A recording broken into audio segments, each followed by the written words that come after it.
And when Mary said, since I am a virgin, I realized that all we have to do to really understand the power of choosing favor over fear, favor over facts, is to put whatever limits us right there where she said, a virgin. Put the verse back up. Since I am an addict, since I am divorced, since I am an orphan, since I am, little things that we get caught up on, like how much money we have in the bank, because they call that our net worth. It's not really your worth, but since they call it that, you start to believe that. Since I am broke. And then you put an event and make it an identity. Since I am a failure. That's what happens when you focus too much on what you buried to see what is being born. And I was telling my oldest the other day, I said, isn't it interesting how she's limited to her experience, but God speaks according to her potential? If we experienced this year so much pain, so much fear, so much loss, so much uncertainty, so many times where we bumped our head right up against the thing that we thought wasn't going to happen and it did happen, or we thought it was going to happen. When we bump our heads too many times, one too many times into disappointment, we begin to call our lives whatever we buried. Oh, Bethlehem, that's the place where, 2020. Y'all, 2020 got a bad rap. Because all we can focus on right now is what we buried this year. But we don't yet know what is going to be born from what we buried.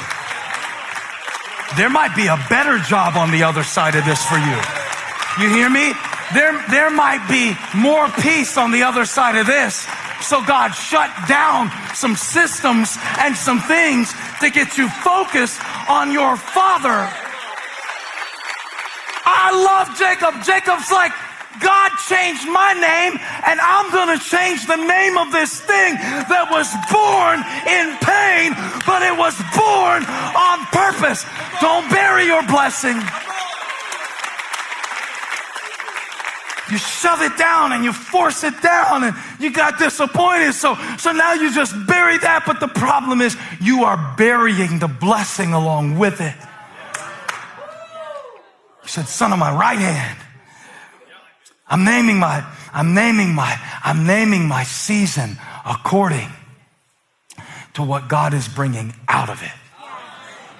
So I want to say about 2020, not only did I have to bury a lot, but I got a lot out of it. I got a lot out of it. I learned some things about myself that I didn't like. Then I had to confront them. And guess what happened when I confront them? God gave me grace for them. And he showed me that he loves me even through all that. Even some of the stuff that I don't like, that's what he wants to use. I got a lot out of it. I know that sounds funny to say that, because we did lose a lot, and maybe you lost more than me. And I'm not saying this in some little pretty preacher way, prancing up here in the pulpit, talking about these little things that preachers say. But if you have faith to know that what is being born is greater than what you're burying, then say it right now. I got a lot out of it. Hey, 2020, I appreciate you. You gave me my sight back. You taught me how to seek the kingdom. Yeah. You taught me how to walk by faith. I got a lot out of it. I got a lot out of it.